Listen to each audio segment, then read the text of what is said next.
ఎవరంటే ఇప్పుడు present Yogi Adityananda CM, the beautiful, the handsome leader of Yogi Aditya. వేసలు ఒకప్పుడు ఉత్తరప్రదేశ్లో బహిరంగంగా సామూహిక అత్యాచారాలు జరిగేవి. అటువంటి రౌడీ షీటర్లందరినీ ఏరేసి ఈ రోజున ఉత్తరప్రదేశ్ మొత్తాన్ని ఒక క్రమశిక్షణలో పెట్టిన వాడు యోగి ఆదిత్యానంద.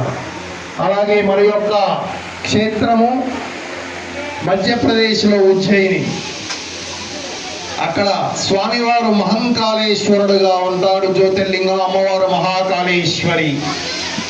గమనించండి, ఎప్పుడైనా గనక మహాకాళేశ్వర ఉజ్జయిని క్షేత్రానికి వెళితే ఉదయం 4 గంటలకి శ్మశానం నుంచి మానవ శరీర కళేబలాల నుంచి వచ్చిన ఆ యొక్క విభూది, అంటే శ్మశానంలో ఏదైతే కనుక మానవ శరీరాలని దహనం తర్వాత ఉంటారో దానిని వచ్చిన విభూతితో స్వామి వారికి అభిషేకం చేస్తూ ఉంటారు. చక్కగా గమనించవచ్చు. ఉజ్జయిని వెళ్ళిన ప్రతి వారు ఎప్పుడైనా కనుక 4 గంటలకి ఉదయం శ్మశానం నుంచి తీసుకొచ్చిన ఆ విభూతితో స్వామి వారికి అభిషేకం చేస్తూ ఉంటారు.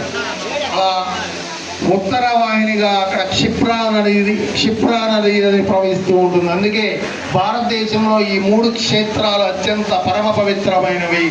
జీవితంలో ఒక్కసారైనా సత్యనారాయణ గారు జీవితంలో ఒక్కసారైనా ఈ 3 క్షేత్రాలని మీరు భక్తులని తీసుకెళ్ళి దర్శించింప చేయండి.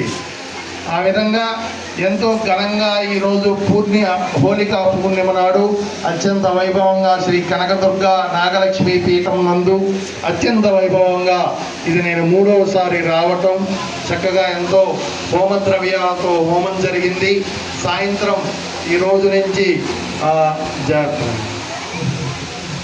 రోజు నుంచి చక్కగా సాయంత్రం గ్రహణ సమయాలు పాటిస్తూ చక్కగా అందరూ హిందూ బంధువులందరూ చక్కగా తమ యొక్క జీవితంలో ఒక క్షమాగుణం వస్తుంది పూజ చేయటం వల్ల. అయ్యా, నాకు పూజ చేయటం వల్ల ఏమొస్తుంది అంటే నీకు క్షమాగుణం వస్తుంది. నిన్ను ఎవరైనా ఏది ఆపదలో చేసినా ఫోన్లే క్షమించు. ఆడు క్షమించబన్నాడు అంటే ఆడు ఖచ్చితంగా హిందువై ఉండాలి, లేదంటే ఒక దేవుడిని అత్యంత నమ్ముకున్నవాడైనా ఉండాలి. దేవుడు నమ్ముకున్నవాడు ప్రతి ఒక్కడు క్షమించు, వాడి పాపాన వాడు పోతాం. చేయలేక కాదు, అసమర్థత లేక కాదు. ఆ గురువు ఆయన దైవం చూసుకొని ఉంది. ఫోన్లే పాపం వదిలేయి అంటారు. పూజ చేస్తే మీరు అదే అంటా ఉంటారు, క్షమించు అందరినీ, ఫోన్లే గురుస్వామి అని ఎంతో నిస్వార్థంగా సేవ చేస్తూ ఉంటుంది. ప్రతి చోట హిందూ ధర్మంలో ప్రతి చోట ఎక్కడ హిందూ కార్యక్రమం ఏ కార్యక్రమం జరిగినా మా శ్రీ అందరికీ పీఠాధిపతిగా శ్రీ కనకదుర్గ అమ్మవారిని సేవిస్తూ నాగలక్ష్మి మాత వారు చక్కగా వీరందరూ చక్కగా ఒక జట్టులాగా మీరు కూడా మీ జీవితంలో ఒకరిగా ప్రయాణించడం కన్నా జట్టుగా ప్రయాణించాలి ఒక గురు పరంపరలో. అందుకే నలుగురు చేసే పని వేరు, ఒకరుగానే ఉండాలి. అదే ఒకరు ఎలా ఉండాలి అంటే ఆ నలుగురు అదే స్నేహాన్ని ఎవరైతే మీ స్నేహంలో ఉన్నారో వారితో జట్టు కట్టి నలుగురు చేస్తే ఇంకా సులువు అవుతుంది. ఇటువంటి కార్యక్రమాలు నాగలక్ష్మి జ్యోతిష్యాలయం నాగలక్ష్మి పీఠం నుంచి చక్కగా ఎన్నో కార్యక్రమాలు జరగాలని, ఎంతో అంగరంగ వైభవంగా ఈ కార్యక్రమాలు జరుగుతూ వెళ్ళాలని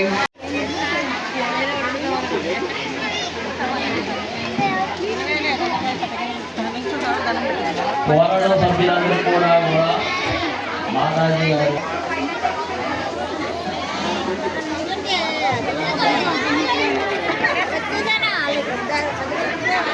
కమలాదేవి గారు మాతాజీ గారికి కావాలి. ఈ యొక్క పోరాట సభ్యులైనటువంటి వారు కూడా వారికి సాంబోలో ఇవ్వాల్సింది. మరి కమలా గారు మీరు తొందరగా వస్తే ఈ యొక్క పోరాటం మీరు సాంబోలో ఇవ్వాల్సిందిగా కూర్చున్నాం. ఇక్కడ ఉంది మీ అమ్మాయి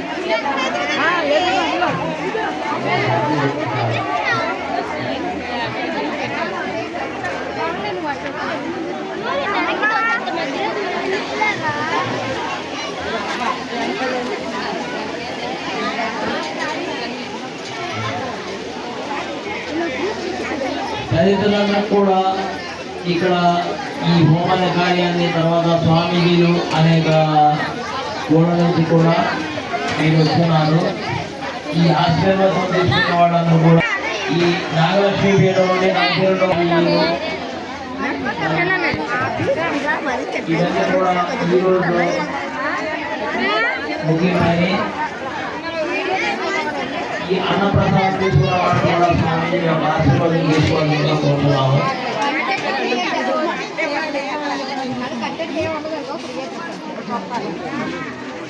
ఉండాలి. ఏం చేస్తాం? విచక్షణ ఉండాలి.